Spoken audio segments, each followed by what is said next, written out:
Okay, welcome back everybody. So we've gotten through the big ideas of chapter 2 of one-dimensional kinematics. And so you're saying to me, okay, I understand about displacement, how that's a change in position right there. And you say, okay, I understand how we got velocity, and how velocity is how displacement changes over time. All right, now we've got acceleration. Acceleration is a change in velocity over a change in time. So these things are all related to each other right here. So you're saying, okay, I get that, Mr. Mounts, but I wish there was some graphical way or some pictorial way to represent that. And to that I say you're in luck, because this last part right here is going to be about taking these ideas and turning them into something you can visualize. We're going to be graphing a one-dimensional kinematic motion. Let's take a look at this, this graph right here. And this really isn't a two-axis graph. It's really a single-axis graph. You just have this one line right here. And so we have a particle moving in the positive direction for 2 seconds, and then changing direction, moving in the opposite direction. All right, so if it was an object, it would just be like this. It would move this way, and then it would move like that, okay? Well, to look at this, it's a little bit confusing to have, we've got our time here, and time 0, and time 1, time 2, and time 3, 4 seconds. It's kind of confusing to have the time and the direction of motion on the same axis. It's like, what's the deal? Does time back up? No, but the object backs up, so it goes in the positive direction, and then goes in the negative direction. Time keeps going forward, so it's like you have to follow that blue line linearly. It's like, why don't we just take that and we put those two values on different axes? And in fact, let's take time and put that on the horizontal axis, because time is independent of anything else. You might say it's on the x-axis, because time just keeps rolling. And as you learned in math class, we always state y in terms of x. That is, x just keeps going, and y is whatever x, it depends on whatever x happens to be at a certain point. So let's do this. Let's put time on the x-axis. Now we're going to put displacement. Now don't get confused here. Displacement on the y-axis. Now remember, we're talking about displacement in the horizontal direction. Vertical is what we call the y-axis. The horizontal direction is what we call x. But since we're talking about displacement, that's going to go on the y-axis right here, even though it's displacement in the horizontal direction.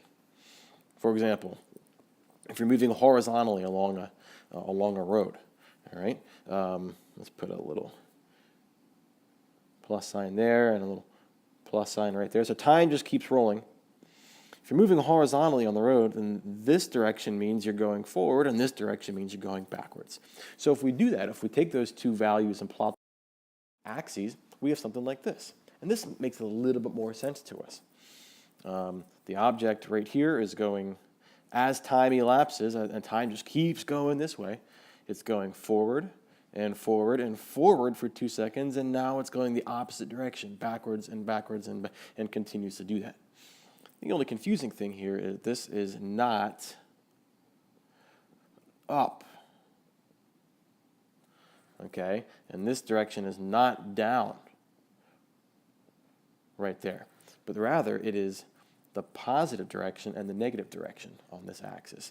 Again, the x-axis happens to be horizontal, but this means we're moving positively and we're moving negatively. So as time elapses, it moves forward and then moves backwards, just like that. So that's how we take these two different values and plot them against each other.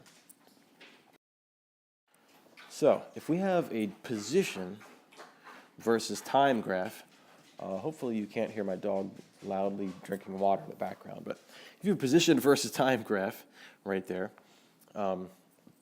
if you were to take the average velocity of something moving on a position versus time graph, then that would be what we call the secant line. All right, I'm going to show you an example of that in just a second.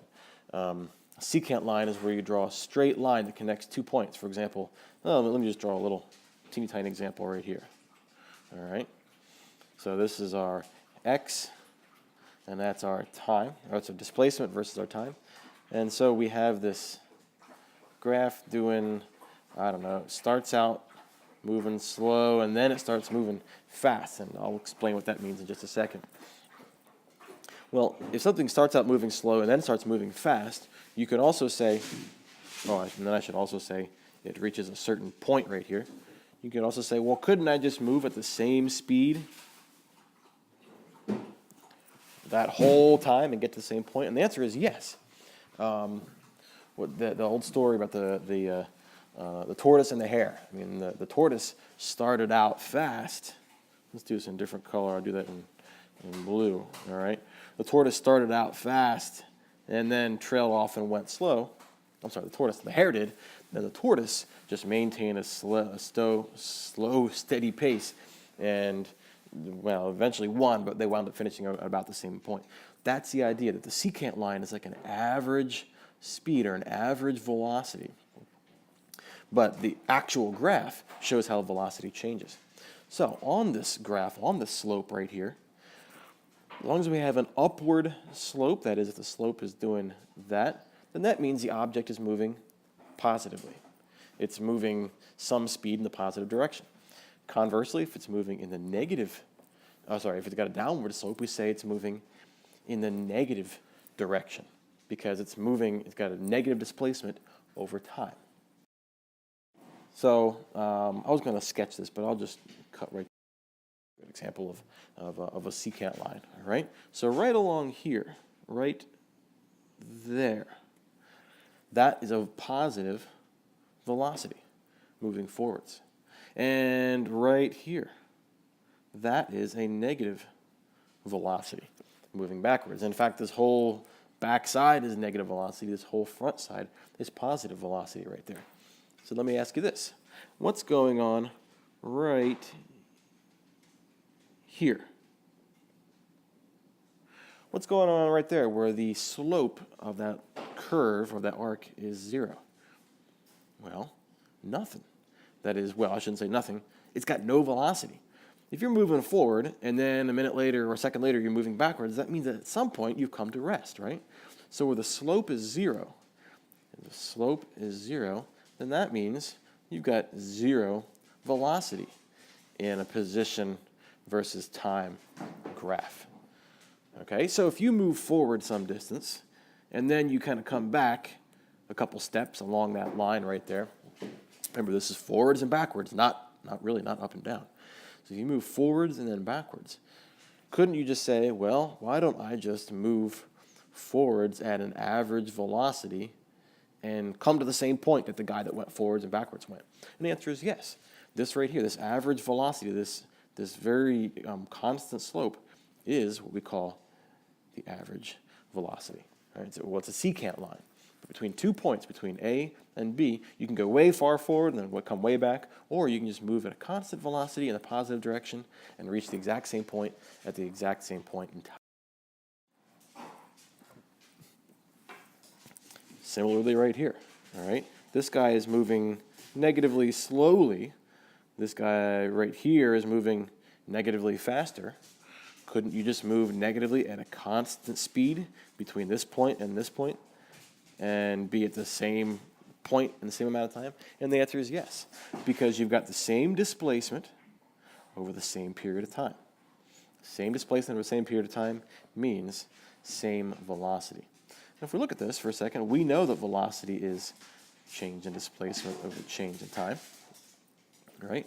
Well, it's the same thing as what we have right here. We have a rise over a run. And so if the rise is, I ran out of space here. If our did I put a V there? I'm sorry. Change in displacement, sorry. If our rise is displacement and our run is time, then that right there is the same thing as velocity. So our slope, our rise over run, is going to be velocity. This way it's positive, this way it's negative, and right here where it's horizontal, the velocity is 0 because. And there's my dog barking outside. Okay, so we've got a constant slope. That means we've got a constant velocity. How do we know that? Well, because this rise over this run, we'll say a half meter over a half second is the same thing as 1 meter over 1 second, which is the same thing as 2 meters over 2 seconds. It comes out to the same thing. So the velocity equals constant. Oh, that looks like a weird N and an S. This constant velocity is indicated by a constant slope, because on a position versus time graph, the slope is the velocity of that object at any one point in time. So if you want to talk about the instantaneous velocity, then that means whatever the tangent line happens to be at that point. Let me draw a quick little graph right here, and I kind of sketched this before. So this is time, and this is displacement right here. All right, and so here let's do that. Okay. Well, you probably know the tangent line is a line that touches that graph at just one point. It's kind of like, well, it's like drawing a straight edge, but it's just barely touching that right there. So in this graph, this object would start out with a pretty high velocity. Why? Because that's a pretty steep slope right there. But over time, the velocity kind of tapers off and tapers off and tapers off and gets less and less and less. So at any one time, like right here, or right here, or right here, or right here, the tangent line, and is this right here, tangent line is telling you instantaneously how fast is it going. Well, just a part of a second later, it's going slightly slower, and then slightly slower and slightly slower. So the instantaneous velocity is indicated by the tangent line. That's going to be very important when we get into what we call stacked graphs. So that's graphing with position versus time to give us velocity. In the next video, we're going to talk about taking the change in velocity and finding acceleration.